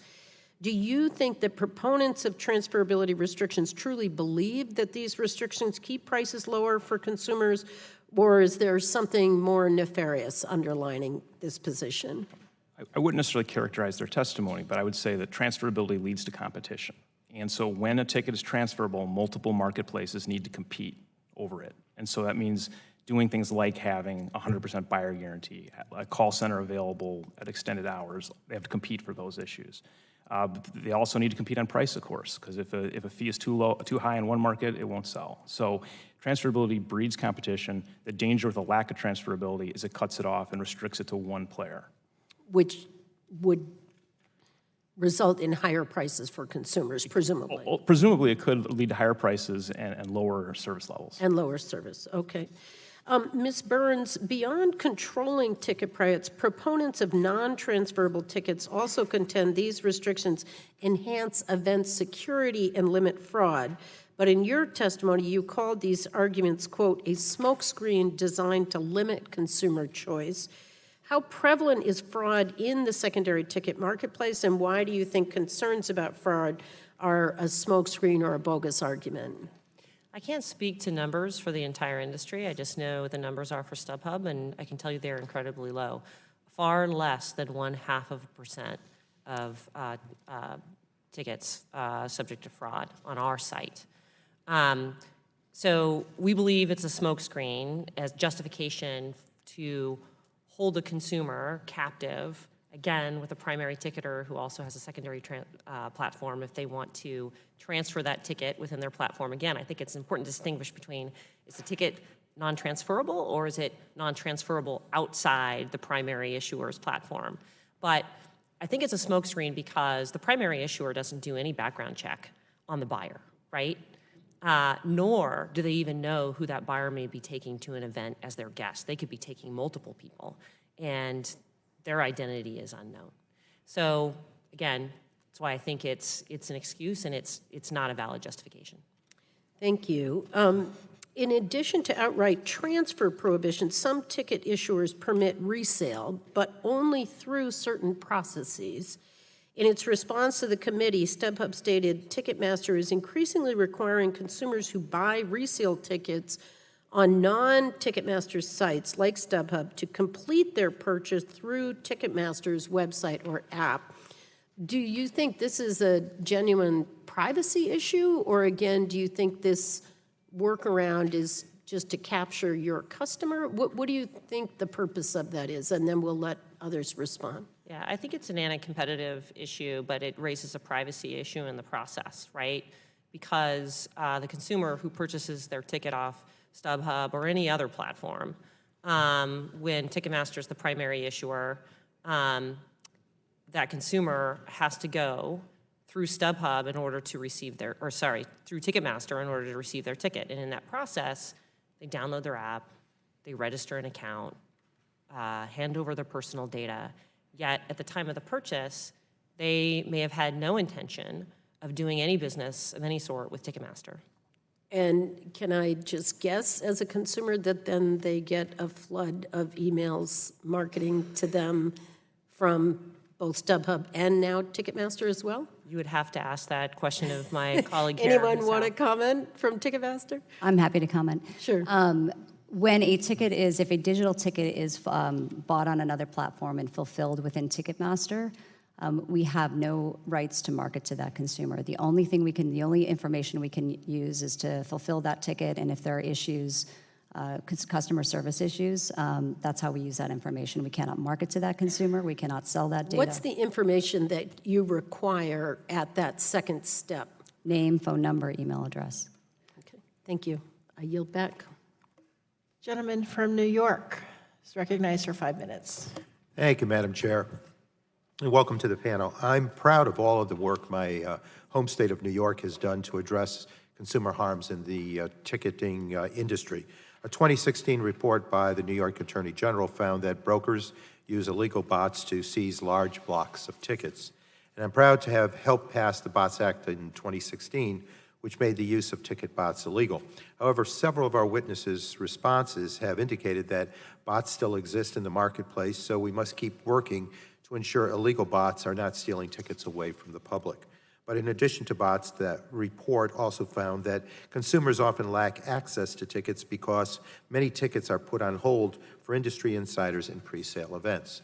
So, Mr. Fitz, your response to the committee stated that, and I quote, perceived scarcity at the on-sale is not caused by bots. It is primarily caused by holdbacks engineered by the ticketing company that operates the on-sale process, close quote. Mr. Fitz, how serious of a problem are holdbacks, and why should consumers care about this practice? Well, holdbacks are a concern for consumers because the consumer's asked to make a decision in a high-pressure situation on an on-sale for a concert where they don't have full information. It's a very different thought if there's 80 tickets left versus 8,000. So that's holding back a key piece of information from the consumer that they could really use. And so when the report is sold out, the consumer might not understand that there's more tickets coming later, and they may have paid a different price, but the sellout may not be legitimate.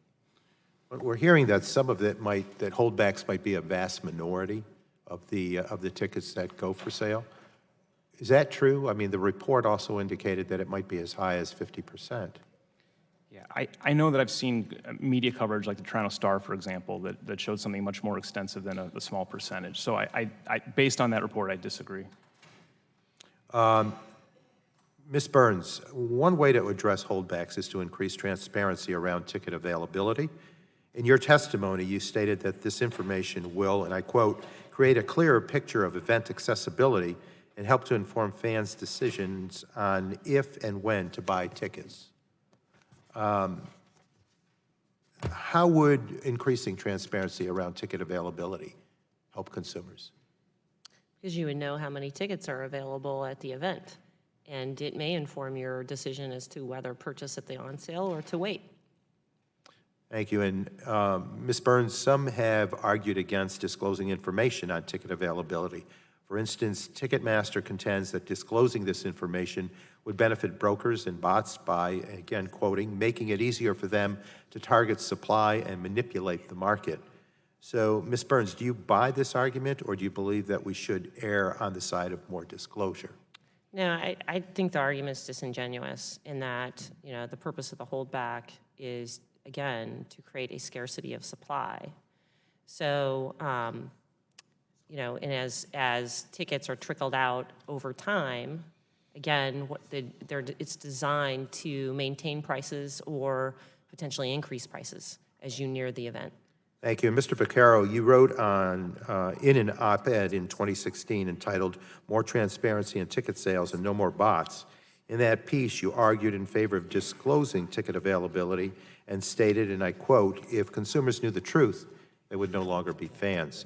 So why should there be more transparency surrounding ticket availability, and what types of disclosures would be most helpful for consumers?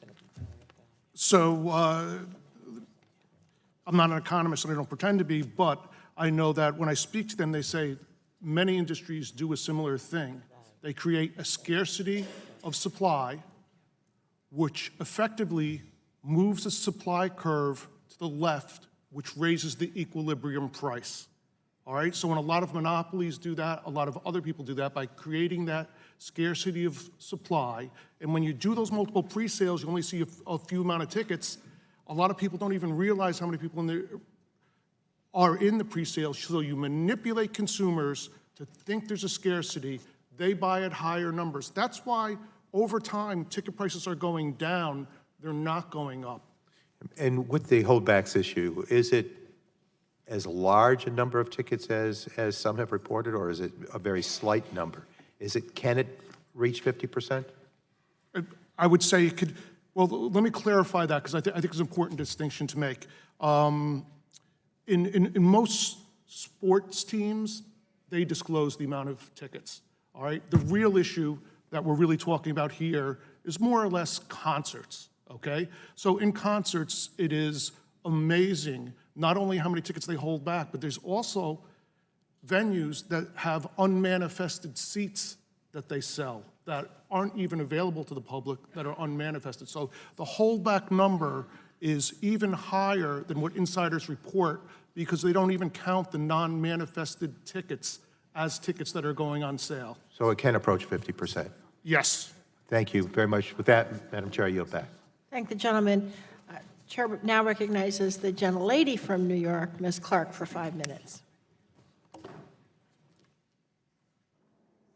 Thank you, Madam Chairwoman, and thank you, Ranking Member, for this convening this very important hearing. I want to thank our witnesses as well for your testimony and testifying here today.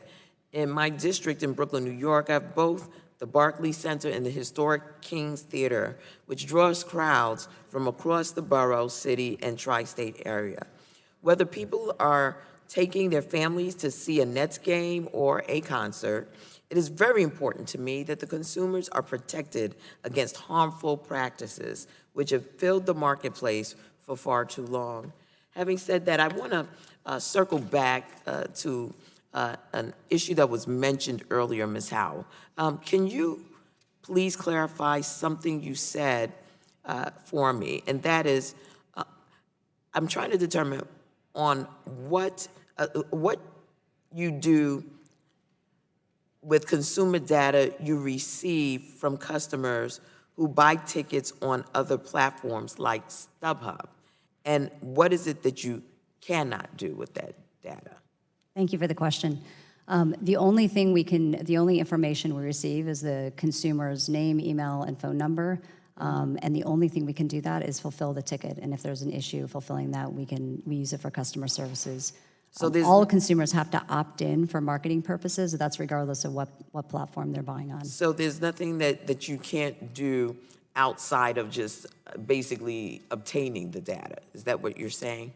I'm saying that we cannot use any information that is acquired from another platform for any marketing purposes, correct? Okay, very well. Well, according to a 2018 article in the New York Times, Live Nation operates more than 200 venues worldwide, promotes more than 30,000 shows around the world, and manages over 500 artists.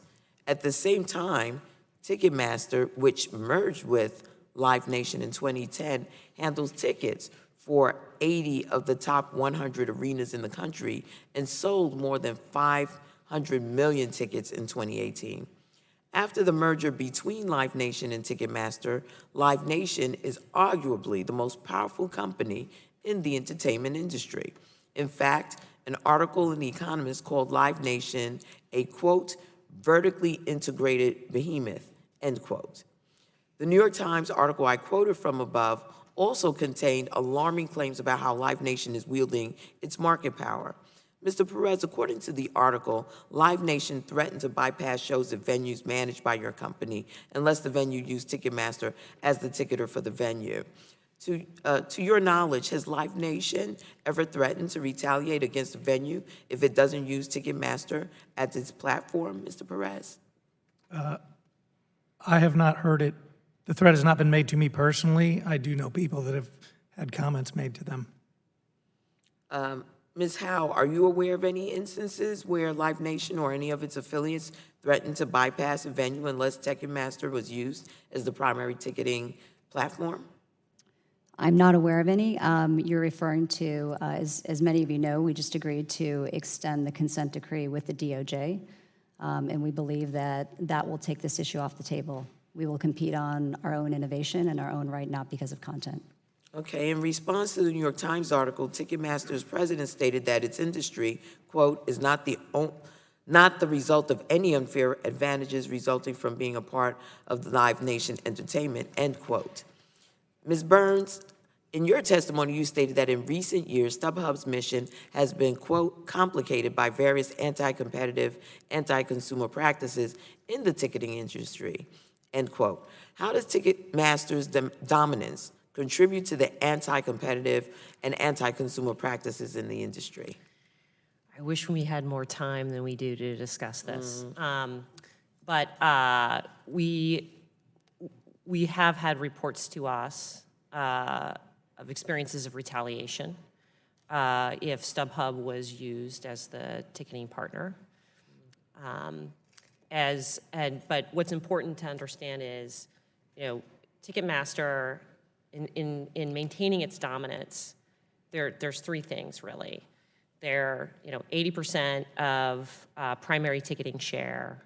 They operate or control 80 of the top 100 venues in this country. And they are, Live Nation, their parent, is the promoter for over 400 artists. So when you have that kind of control over the industry, it is very difficult once you start and do business with them to ever exit this ecosystem, is how referred to, an ecosystem that Ticketmaster's created. That's exactly it. They've created this ecosystem that is very difficult to leave. And so as a result, it is hard. We have had experience in trying to enter the primary ticketing segment and have experienced difficulty as a result of, this dominance in the market. Very well. Yield back. Thank you very much, Madam Chair. Chair now recognizes the gentleman from California, Mr. Peters, for 5 minutes. Maybe just to follow up, is it, so I've heard some discussion of whether tickets should be transferable. That's obviously a big issue. Is it ever appropriate to hold back any tickets from being transferable or to do kind of the off the manifest kind of things? Is that something that is ever appropriate, Mr. Perez? I'll give you a specific example. In the state of Colorado, there's a venue that we ticket, Red Rocks, and the first row of that very iconic venue is reserved for ADA seating. Right. And because of laws, we're unable to verify people's disabilities. And as part of a consent decree with Denver Arts and Venues and some advocacy groups, we're actually able to make those tickets non-transferable to have a greater influence over those tickets being resold and making sure that the people with disabilities were the ones that were actually using it. How about if the venue or the band wants to hold back tickets for itself? Is that something that could be non-transferable? Is it ever appropriate for that to be non-transferable? So, There are holds, and then there is the issue of should that ticket be non-transferable. Artists can hold back inventory for important purposes. so I seem Mr. Vaccaro seemed to be objecting to that kind of practice. Is that true, or Well, just for clarity's sake. is that a I think- transparency issue? I think that as far as holdbacks, that bands and artists should be able to hold back whatever tickets they want, just as long as they disclose them to the public. So as far as holdbacks, it's that.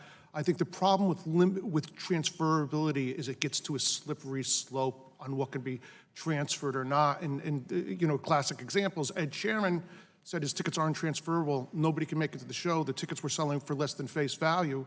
Even though he had a face value exchange, he wouldn't let consumers transfer them. And especially when you get to transferability. No, I understand that, but I'm sort of thinking there's a difference between 100% non-transferable and 5% non-transferable. I agree with you. I think you're correct. It's a huge distinction. Is that something? Is that a line that you think Congress could draw in an effective way? I think it would be very difficult to do unless it was very tightly written so that people couldn't use that to advance their, let's say, monopoly on tickets. That's the problem. Okay. Maybe a question for Ms. Howe. Ms. Burns was pointing out how many venues you own in our district: House of Blues, the Padres, Humphreys, the Civic Center. So these venues have experienced this kind of fraud, and they seem to have little recourse against brokers and platforms that engage in this deceptive behavior. What are the remedies, and what suggestions do you have for us to address this kind of problem? Thank you for the question. A couple things. One is, as I mentioned in my opening remarks, we're fighting bots every month and every day. We'll block 3 billion every month, 30 billion this year.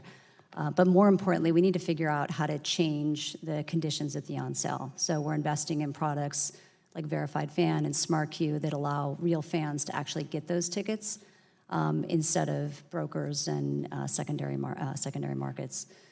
We're also investing in digital technology that shuts that fraudulent ticket market down. So instead of the anonymous barcode that can be, you could take a screenshot and send it to somebody else and it's a fraudulent ticket, that digital ticket is now tied to your identity. Ms. Burns, you had you're making an anti-competitive argument. Does this kind of vertical integration for security make the challenge more difficult for you? Absolutely. They control the supply chain end to end, starting with the artists, the venue. So given the concern about security, how would you suggest we draw the line between primary and secondary? I'm not sure if I'm tracking the question. So Ms. Howe's made an argument that because she's issuing the tickets, she has a way to make sure that they're followed kind of through the course of the transfer. That, again, seems to root transferability into the same concern you had before. And I think it's possible to use technology. We should explore the use of technology in order to track the ticket, right. Prevent fraud.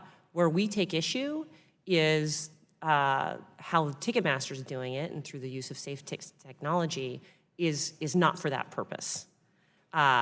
We don't think it's for the legitimate purpose of cracking down on fraud, because again, remember, they don't do any sort of background check on the individual. They don't know who else is going. So in terms of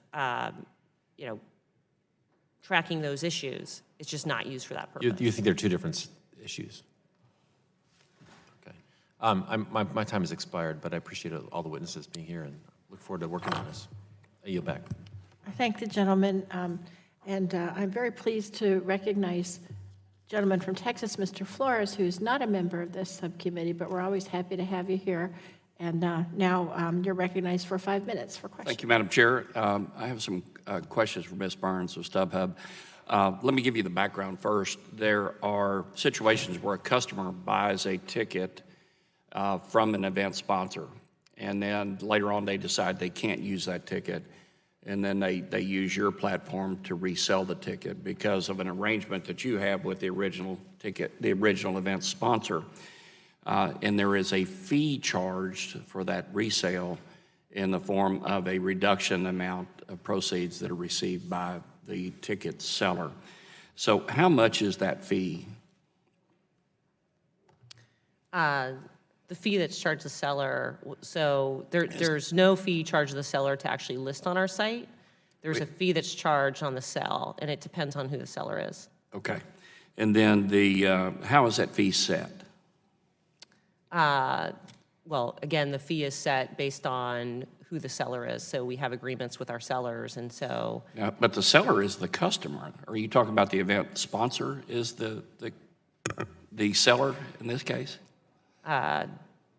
So let's say I buy a ticket and I pay full price for it from the event sponsor. Yep. And StubHub's never been part of the transaction. And then because if I want to resell it, the only way I can resell it is because of some arrangement that the event sponsor has with StubHub.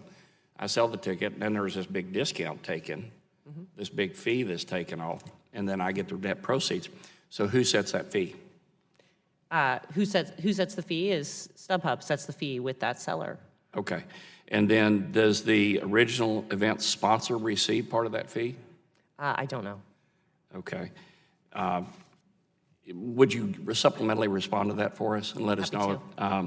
And if yes, why does the original event sponsor receive part of the fee for something they've already received full value for, is the question. And then the next question is there any disclosure to the customer that part of that fee is going back to the original event sponsor that the customer bought the ticket from? Okay.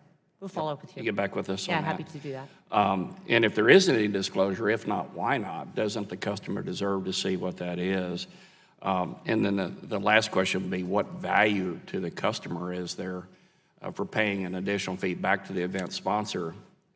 I just want to make something clear. As it relates to fees, we are fully transparent as to fees that are charged to the customer on our site, right? The customer knows throughout the search and the sale and the sale and the checkout process what fees they are being charged. At no point when they purchase a ticket do they not know what fees they will be charged at the time of payment. And I'm not saying there's no transparency in terms of the amount of the fee. Is this a 15% fee for a $100 ticket seems pretty expensive when, particularly if the original event sponsor is getting part of that fee. There's getting some sort of a kickback for part of that fee. So we need to figure that out, because I've noticed in some situations the fee was 10% one year, and then the very next year is 15%. So we need to figure out why did the amount of the fee go up 50% in 1 year?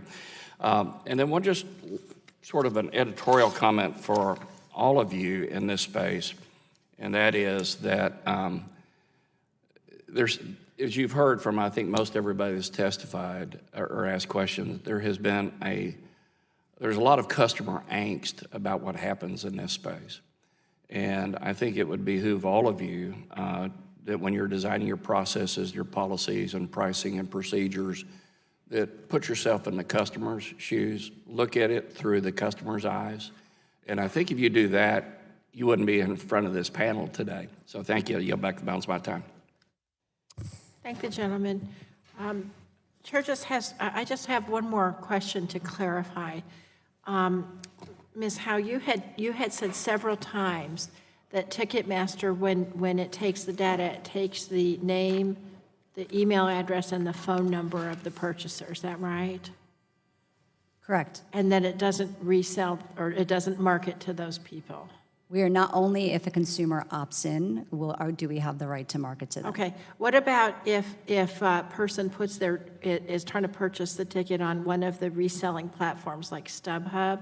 Is Ticketmaster's policy the same way if they opt in? Correct. They opt in, and it's even more restrictive if it's bought on another platform.